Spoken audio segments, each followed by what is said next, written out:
Kira-kira Amin Rais ini ada orang nggak sih di belakangnya? Karena kan kita ketahui bersama bahwa Mbah Amin ini dulu mendukung Bapak Presiden, begitu ya. Video saya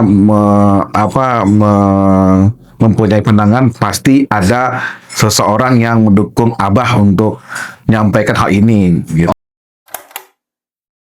Kepada rekan-rekan media, konferensi pers akan segera dimulai.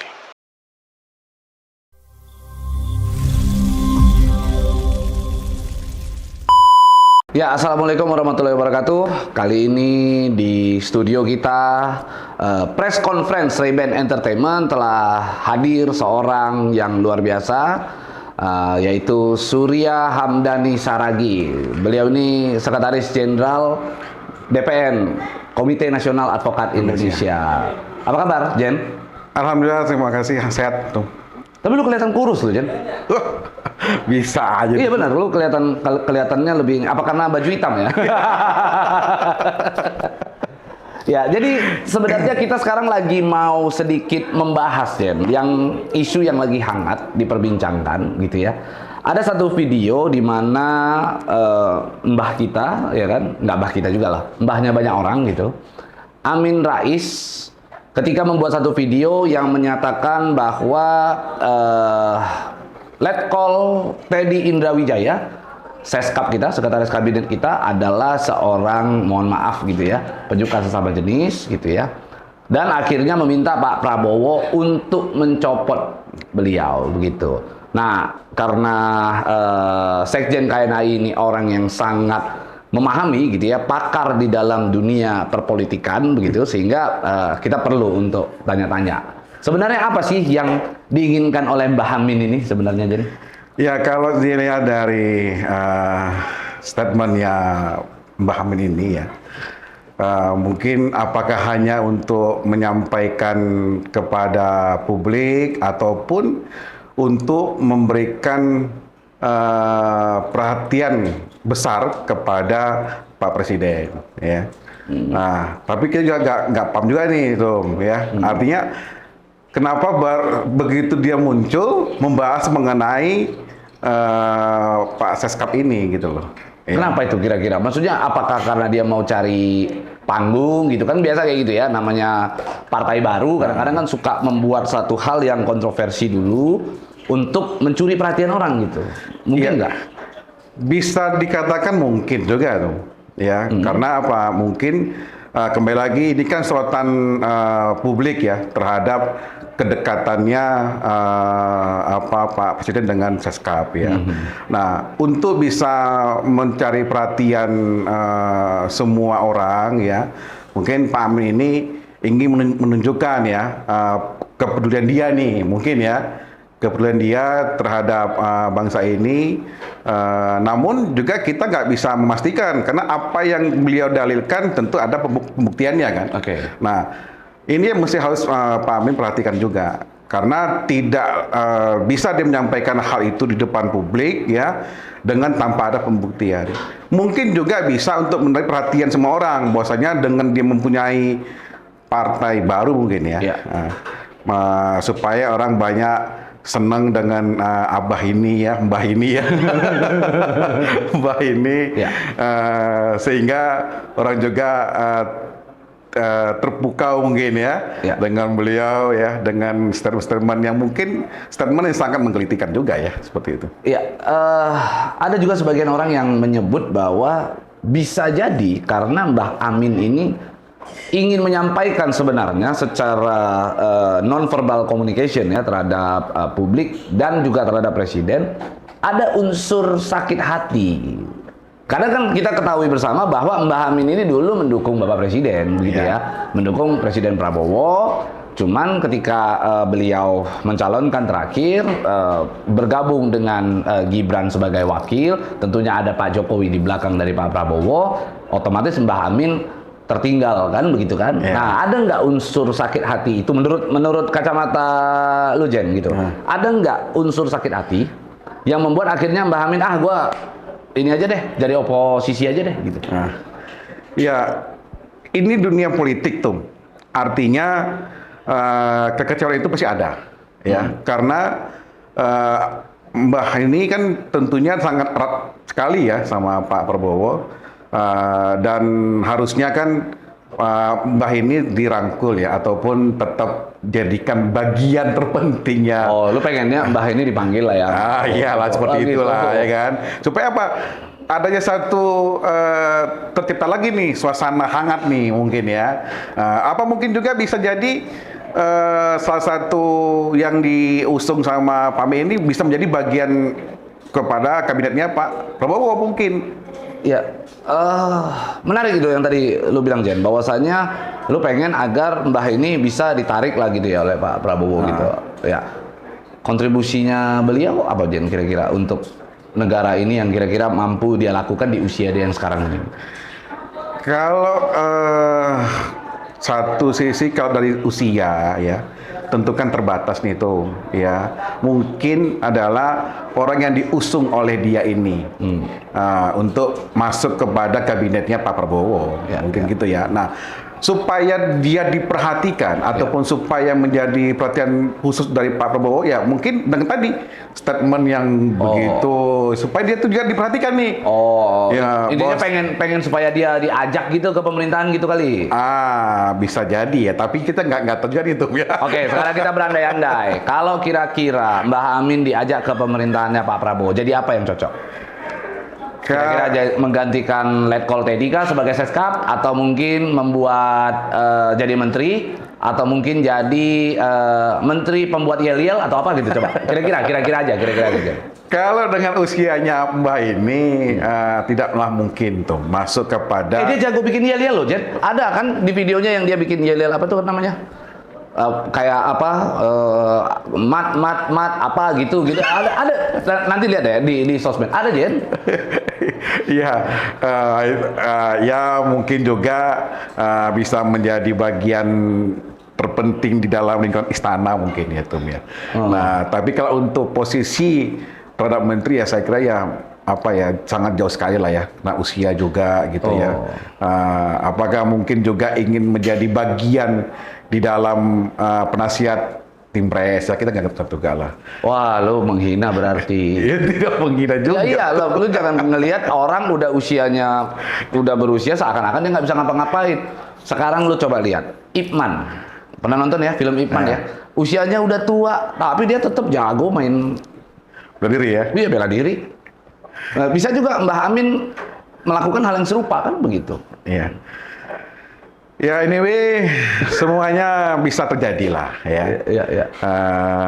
Tapi kalau saya ya Tumi melihatnya ini apakah tadi menjadikan pusat perhatian ya terhadap kabinetnya Bapak Prabowo ini ya, ataupun memang beliau mempunyai pembuktian yang beliau disampaikan di publik ya. Tapi kembali lagi tuh bahwa apa yang beliau sampaikan tentunya ada pembuktian yang mereka pegang gitu ya. Itu yang harus diperhatikan. Kira-kira kalau seandainya kan kemarin sempat dari Menteri Komdiji ya pada saat itu menyampaikan bahwa ada satu plan yang mungkin akan dilakukan oleh pemerintah untuk mengkaji adakah pelanggaran hukum dari video yang dibuat oleh Mbah Amin ini. Kira-kira bisa nggak sih, berpeluang nggak sih Mbah Amin gara-gara video dengan memberikan satu tuduhan seakan-akan Seskap kita ini adalah seseorang penyuka sesama jenis begitu ya. Bisa nggak dilaporkan secara pidana? Kira-kira nih menurut lo sebagai sekjen organisasi advokat terbaik sekarang ini. Oke, kacamata hukum saya di sini memang sudah ada unsur deliknya. Ya, dengan menyampaikan di publik bahwa Seskap adalah yang tadi kita sampaikan. Ya. Nah, kalaulah itu menjadikan satu menjatuhkan harkat martabatnya Seskap, tentunya Seskap akan melakukan upaya hukum, gitu ya, upaya hukum dengan adanya statementnya Mbah ini, gitu loh. Nah, seperti itu. Nah, kenapa tadi dibilang?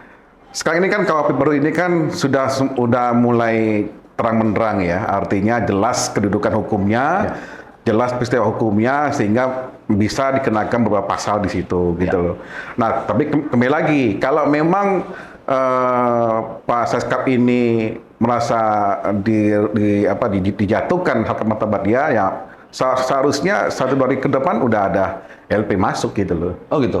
Nah, tapi ada kajian lain, Jen. Ada pendapat lain bahwa kalau memang seandainya mau dilaporkan, begitu ya, mau dilaporkan, tentu ada satu laporan polisi yang harus, karena kan kalau undang-undang ITE ini deliknya aduan absolut, Iya. begitu ya. Tentu dari pihak Teddy Indrawijaya lah yang harus langsung Betul. melaporkan. Itu yang pertama. Yang kedua, ada juga satu bentuk dalil bahwa video yang dia buat, yang dia sampaikan sedang mengkritik pemerintah.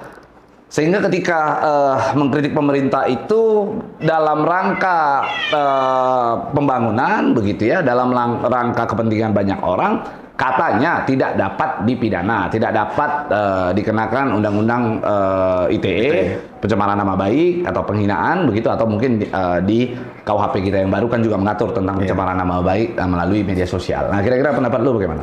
Nah, kita kembali lagi.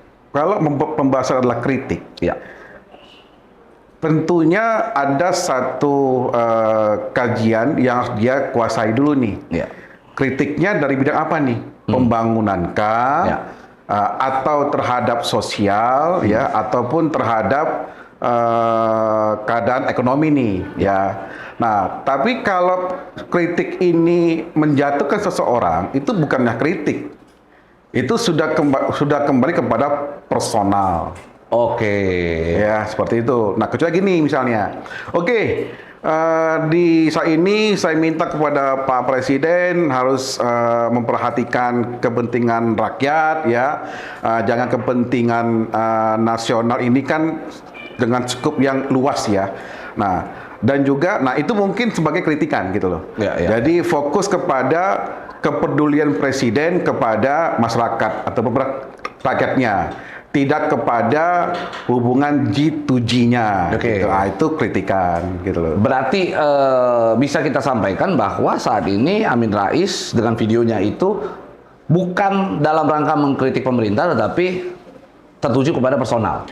Kalau saya melihat dari videonya ke situ, walaupun itu minor ya, artinya di sini kan menegaskan supaya Pak Presiden itu menjaga marwah nih, ya kan, Ya, begitu ya. kan, serta juga memastikan bahwa orang yang dekat dengan Presiden adalah bersih, clean and clear gitu Ya, kan. ya, ya. Makanya mendesak Pak Presiden untuk mencopot atau menggantikan. Nah itu kan berarti kritik nggak? Atau saran kan?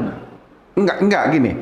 Kalau namanya kritik, ya kritik kan untuk membangun nih tentunya, Ya, ya. ya, bukan menjatuhkan dong, Tung. Iya, iya. Ya, kalau semua kritik ini untuk menjatuhkan, bangsa ini mau jadi apa tuh? Oke, jadi Gitu kan?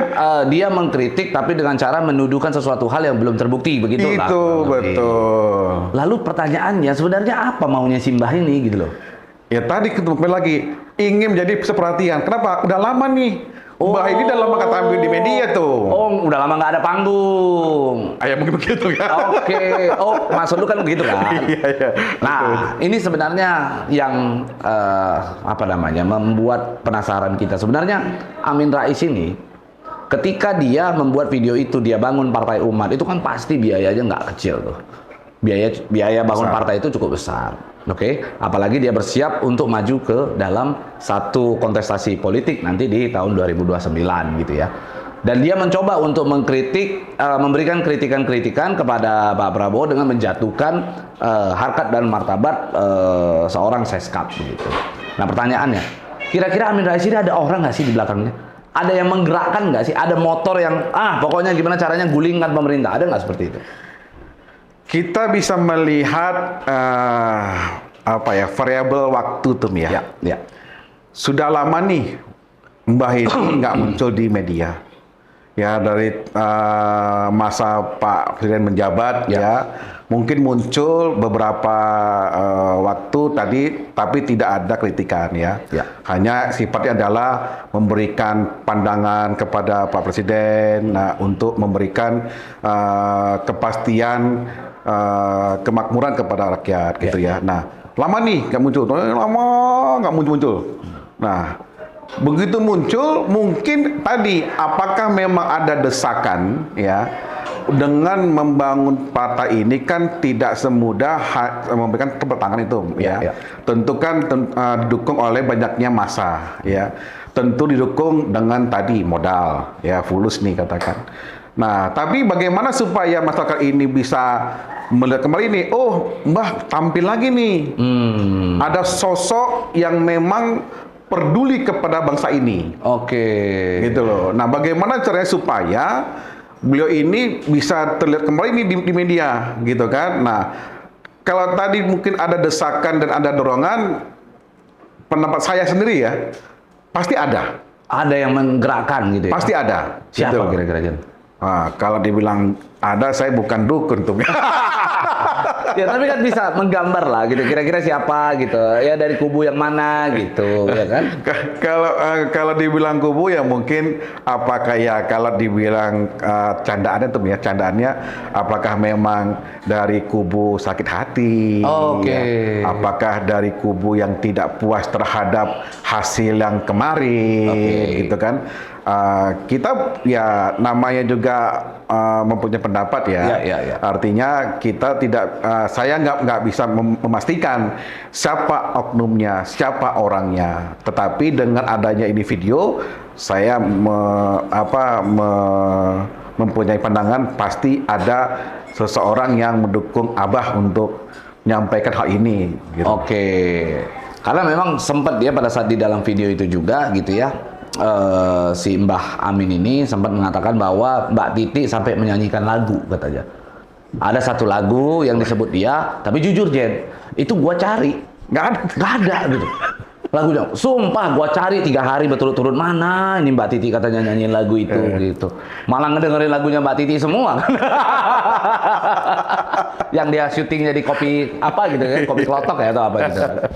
Jadi memang agak menarik di sini karena gue melihatnya gini Jen, nampaknya mereka ini ada kelompok-kelompok tertentu yang membuat isu seakan-akan presiden kita saat ini melakukan satu perbuatan yang tercela. Kalau itu arahnya seperti itu tuh. Presiden kita sedang dituduh melakukan satu perbuatan yang tercela, di mana dari konteks perbuatan tercela itu, itulah nantinya akan dilakukan orkestrasi politik untuk membuat makjul si presiden. Oke. Kira-kira bagaimana menurut pendapat Anda? Itu bisa maybe yes, maybe no tuh. Ya. Oke. Kalau maybe yes-nya tadi mungkin adanya keinginan ya. Ya. Keinginan keinginan untuk bisa tadi memakjulkan seperti Ya. itu. Nah, maybe no-nya mungkin juga dia ingin menunjukkan saya ini mulai kembali eksistensi loh.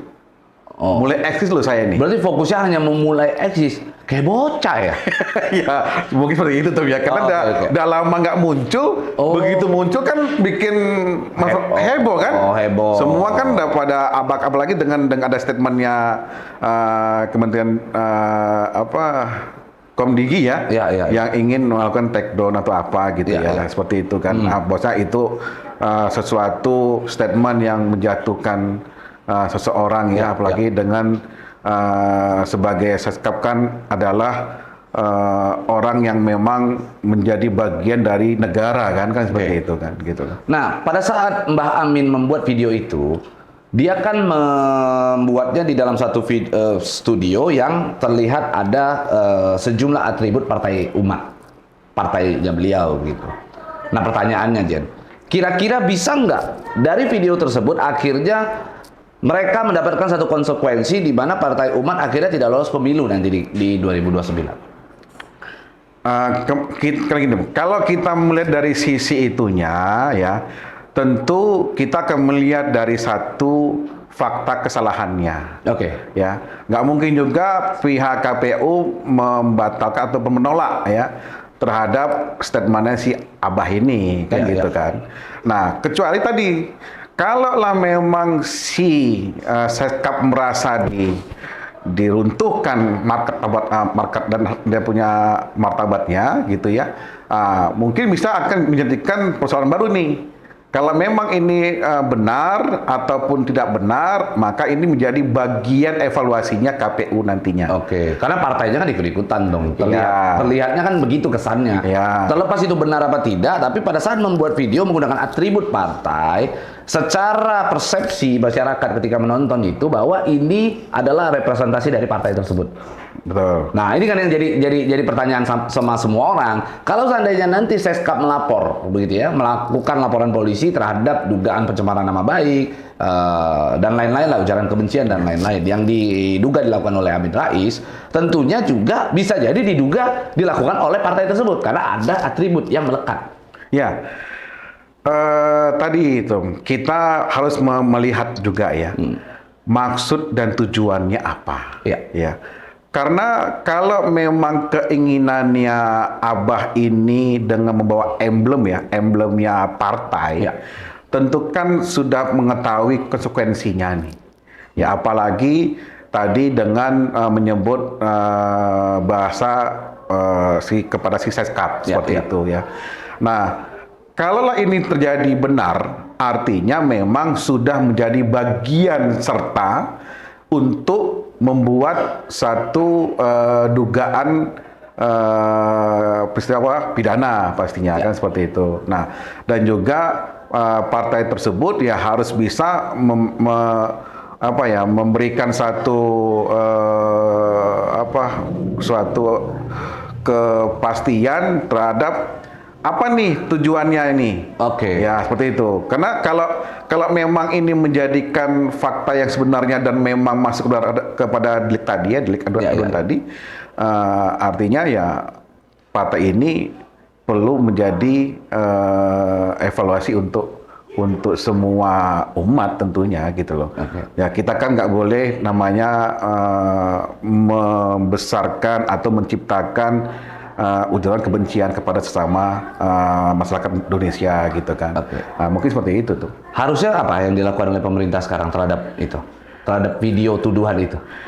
Seharusnya kalau dilihat dari regulasi itu ya. Regulasi di bangsa kita ini kan setiap yang disampaikan di hadapan publik ya. Tentu kalau ada sesuatu yang memang terdapat satu kesalahan, artinya pihak-pihak pemerintahan, khususnya pihak Kementerian Komunikasi dan Digi ya, Menko Digi ini memanggil lah. Oh, Komdigi memanggil. Memanggil. Nggak langsung laporan polisi aja? Tadi, kalau laporan ini kan bukan kepada Komdiginya dong, kepada personalnya si Seskap ya, Seskap. Terus, nah, kalau dijawab? Perlu dijawab nggak sama pemerintah? Kalau saya perhatikan kritikan ini harusnya ada jawaban ya. Ada jawaban daripada mungkin KSP kali ya, ataupun dari presiden lah ya, terhadap apapun masyarakat Indonesia yang melakukan kritikan untuk membangun perintah ini ya. Harusnya ada dua sisi ya, dua arah komunikasi gitu loh, supaya tidak menjadi liar nih di media ini. Tapi kalau bukannya kita membiarkan pemerintah menjawab itu, akhirnya jadi besar kepala dong. Tadi big head. Big head kan, jadi besar kepala dong itu. Ya gini tuh. Kalau mau ingin menenteramkan suasana politik, ya. Semestinya semua mempunyai kepala dingin. Ya, dengan hati yang dingin. Kan begitu tuh. Sejuk. Nah, sejuk ya. Itu lebih damai tuh. Namun karena ini sudah menjadi bola liar tuh. Nah, seharusnya sudah ada quick respon nih terhadap statementnya Mbah ini gitu loh. Jangan dibiarkan ataupun jangan langsung di take down kan. Gitu loh. Ya, karena sudah disaksikan oleh semua masyarakat Indonesia nih. Ya, walaupun hari ini Mbah ngomong udah seber semua bisa melihatnya. Ya, karena apapun ceritanya, sekalipun yang ngomong adalah Mbah Amin gitu, yang kita mungkin tahu beliau ini siapa begitu ya. Tetapi sedikit banyaknya ada juga yang percaya sama dia ya gitu ya. Komen lagi tuh orang tua tuh. Oke, ya makanya jadi karena hal itulah memang pemerintah sebenarnya harus menjawab toh ya, Iya. harus memberikan menyampaikan sesuatu hal dengan cara berkomunikasi secara publik kan begitu. Iya. Tapi memang pemerintah kita ini yang bentuk daripada saran gue juga ya kepada pemerintah, harusnya memang pemerintah memperbaiki gaya komunikasi sih.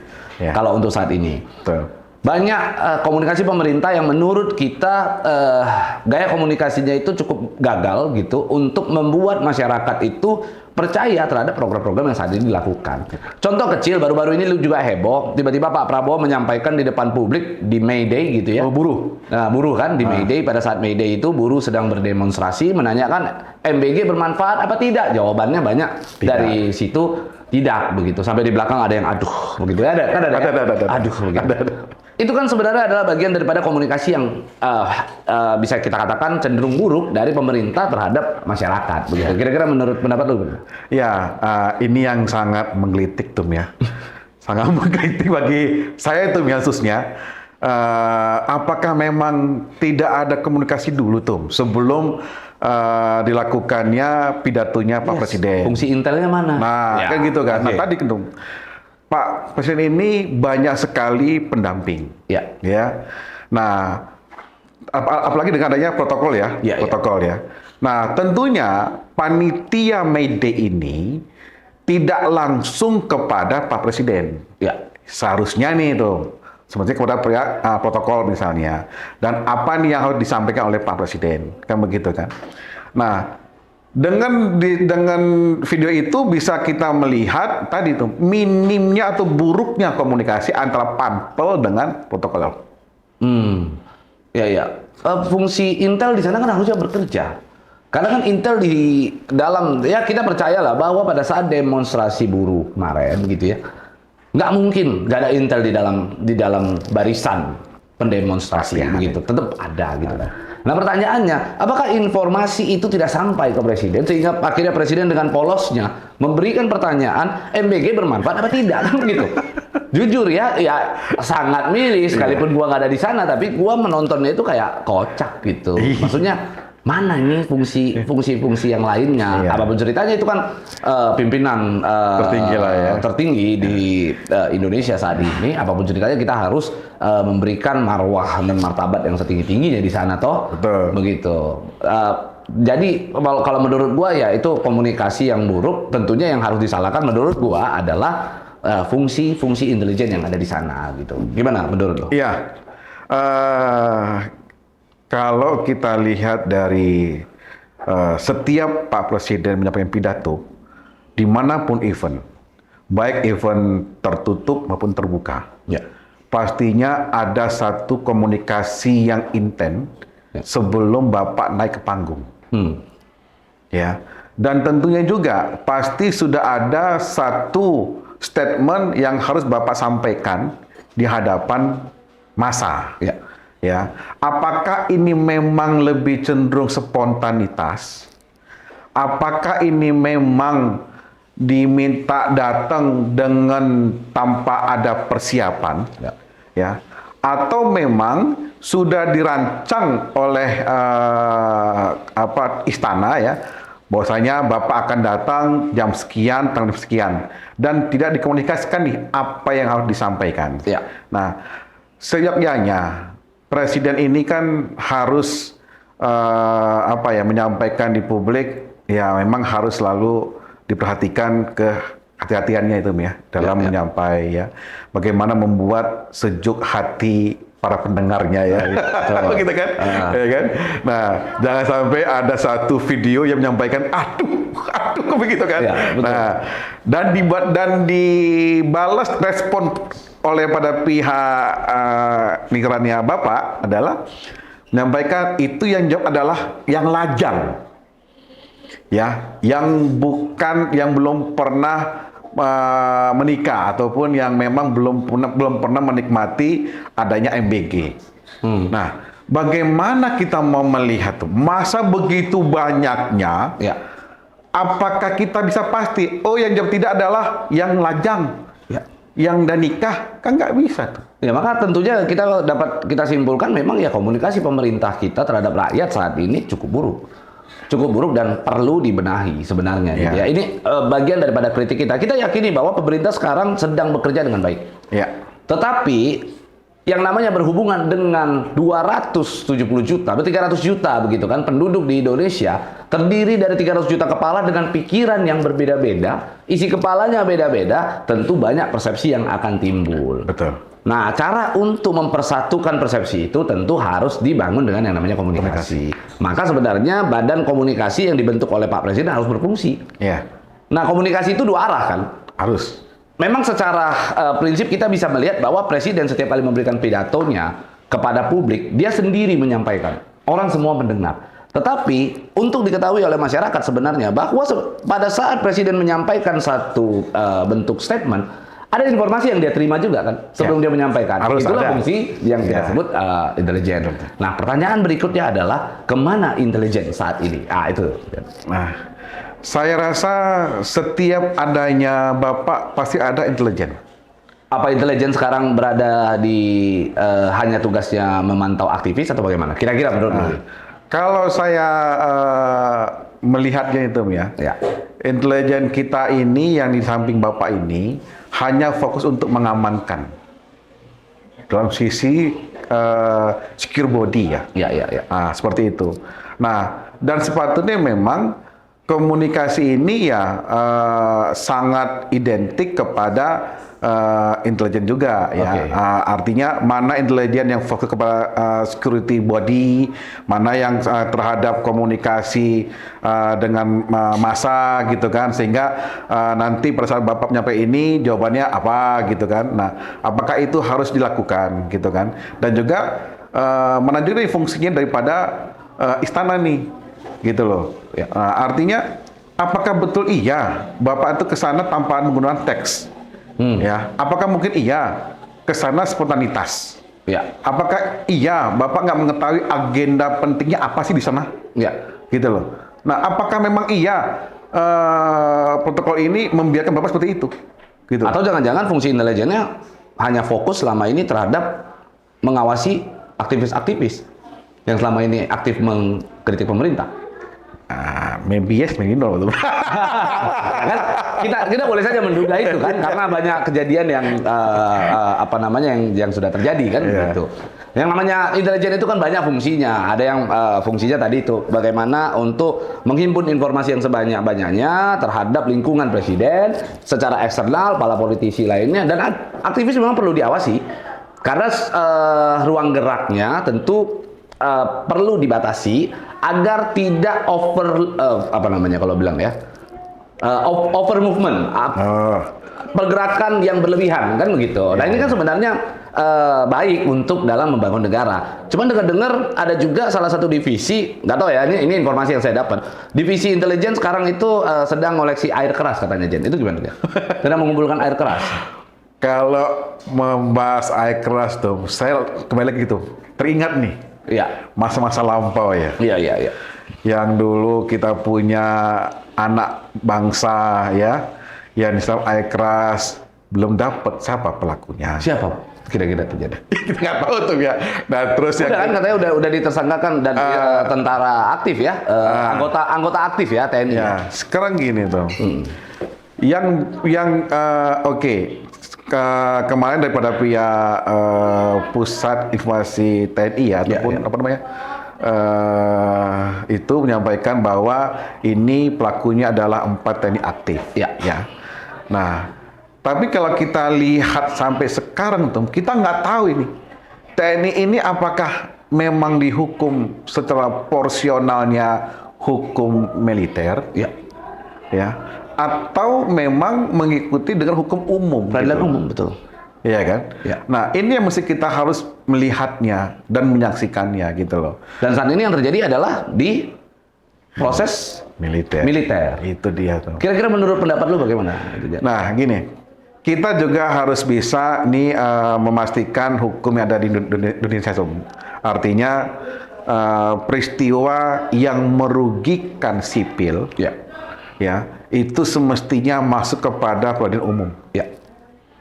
Kalau ada kerugian yang menyangkut terhadap anggota organik, mungkin itu pada militer, hukum militer. Betul. Nah, tapi kita juga belum bisa melihat nih, apakah memang di dalam perundangan kita ini diharuskan sebagai aparat penegak hukum, ya, yang dengan mempunyai imunitas sebagai TNI ini, kalau dia merugikan sipil, Ya.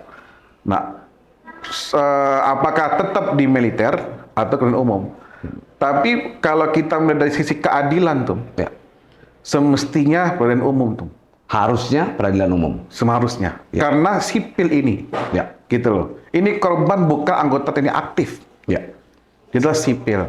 Nah, itu yang harus kita tempatkan di posisi itu pengadilannya. Ya, memang jadi gue juga sependapat. Jadi memang ketika kita melihat ada anggota aktif TNI melakukan satu bentuk pelanggaran pidana begitu ya, yang mana merugikan unsur sipil, masyarakat sipil, ya tentunya harus dihukum secara peradilan umum. Mengapa demikian? Karena kita pahami bahwa TNI itu menganut sistem komando. Ya. Mereka bergerak melakukan satu aktivitas atau kegiatan tentunya berdasarkan perintah dari pimpinan.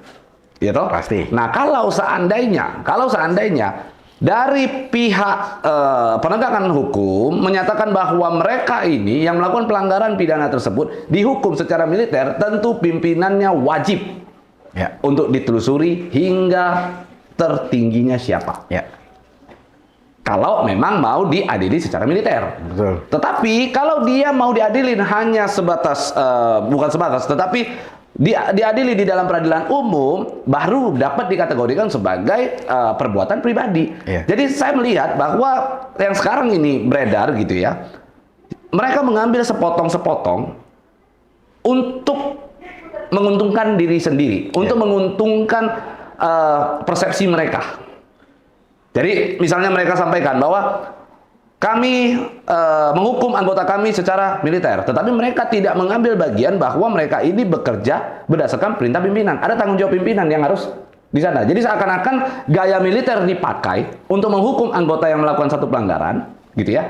Tetapi pada saat disuruh disuruh ngatur kepimpinannya, begitu mereka membahasnya bahwa itu adalah keinginan pribadi.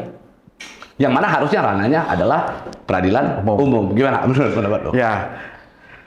Kalau dia dari sisi tugas tuh ya, antara tugasnya korban sebagai aktivis ya, dengan tugasnya pelaku sebagai TNI aktif, saya kira mereka nggak punya ada hubungan kerja tuh. Iya. Ya, nggak ada hubungan kerja antara sipil aktivis sama TNI, ini nggak ada. Nggak ada. Ya, tapi kalau kita bisa melihat dari sisi peristiwanya, dia menunggu situ, nunggu standby motor di situ sampai itu korban muter balik gitu kan, seperti itu terus dikejar. Saya kira ya ini pasti ada unsur perintah tadi tuh. Ya, gitu. pasti. Ya, ada unsur perintah, tapi kita nggak tahu siapa yang akan melakukan hal ini ya. Nah, nggak tahu atau tahu tapi nggak berani menyebut. Ya ini biarkanlah pihak penegak hukum yang akan membuka semua inilah ya. Karena gini, boleh ya kita menduga ya, kita kan boleh menduga. Gua menduga gitu, ada pihak-pihak yang memang justru dengan sengaja mengekspos.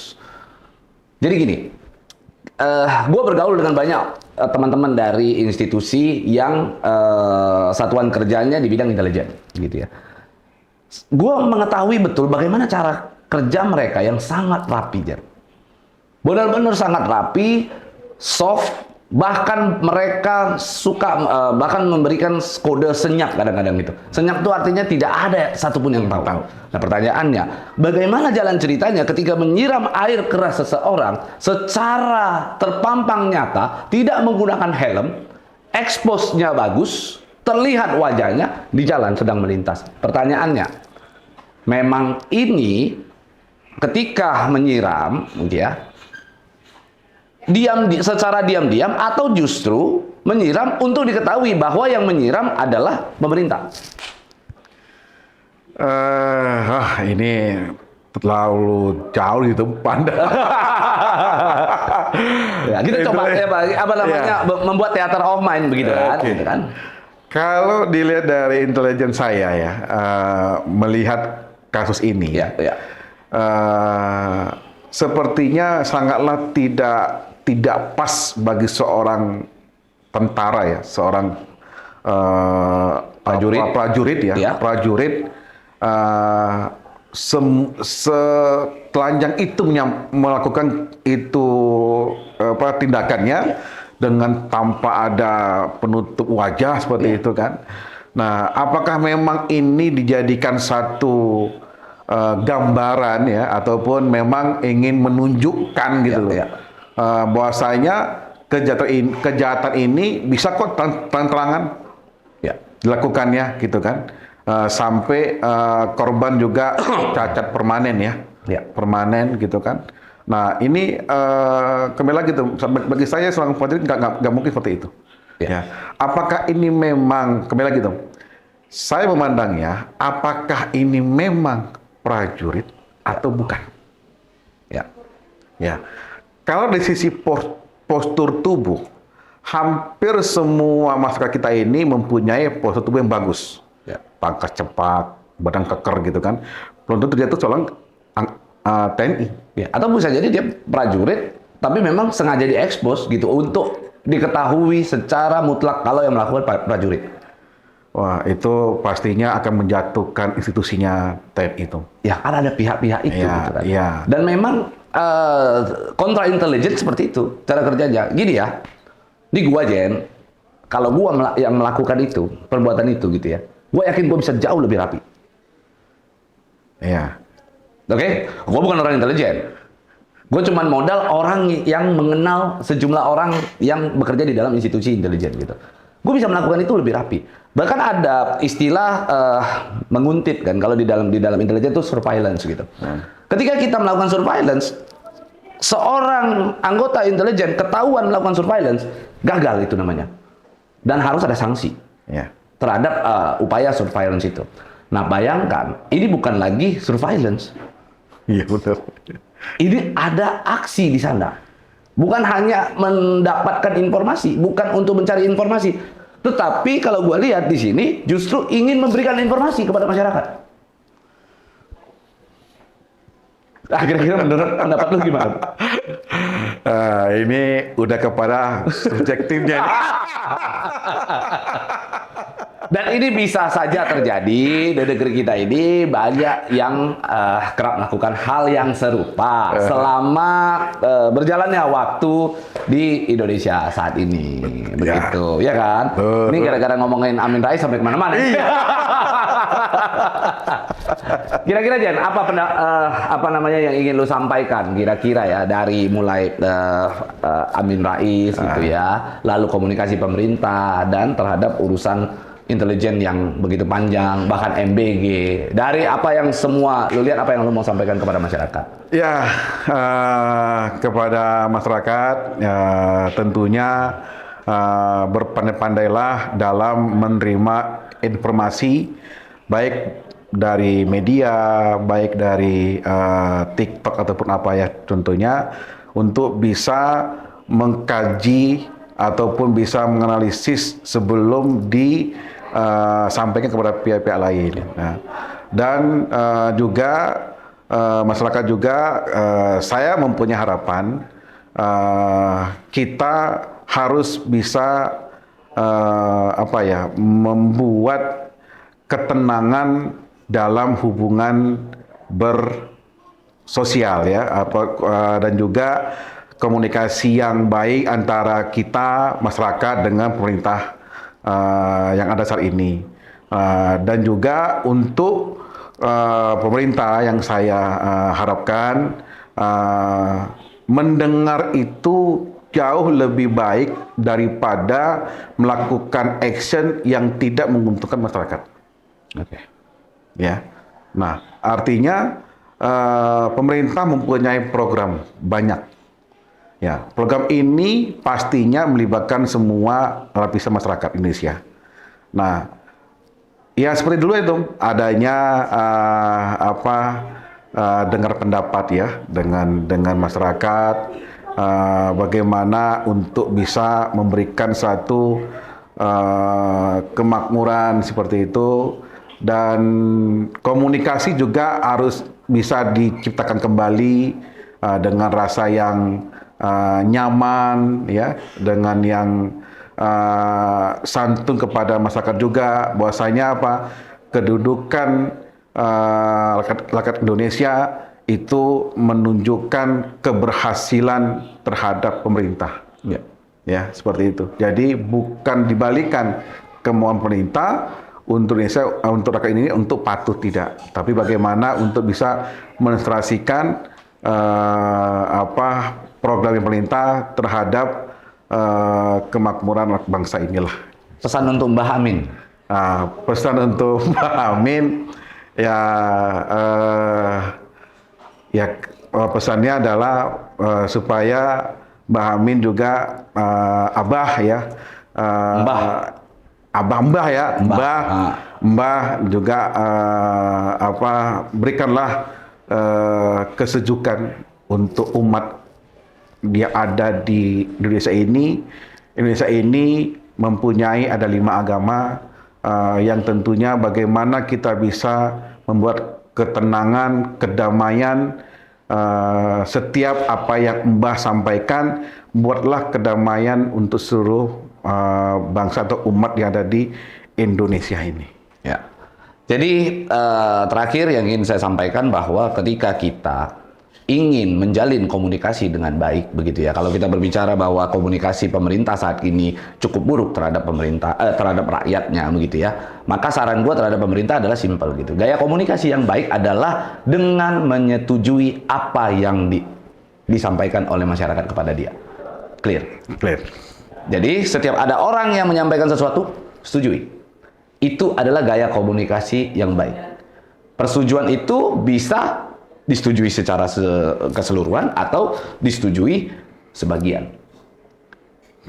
Hal itu sudah pernah dilakukan oleh Bapak SBY waktu memimpin selama 2 periode. Beliau berhasil melakukan bahkan memimpin pemerintah dengan baik, menjalin komunikasi dengan baik dengan seluruh lapisan masyarakat dengan cara yang mudah. Ada orang yang menyampaikan pendapat, dia setujui. Masalah disetujuinya nanti secara keseluruhan, sebagian atau mungkin hanya bagian kecil. Segelintir ya? Ya kan, bagian kecil gitu ya. Dia lakukan. Intinya masyarakat ingin didengar dan direspon dengan baik. Nah, maka pemerintah harusnya saat ini melakukan itu. Jangan membantah dengan membuat gerakan-gerakan yang akhirnya menimbulkan blunder. Itu sebenarnya saran daripada kita. Oke, terima kasih Sekjen. Oke, terima kasih Tom. Kepada rekan-rekan media, konferensi pers akan segera dimulai.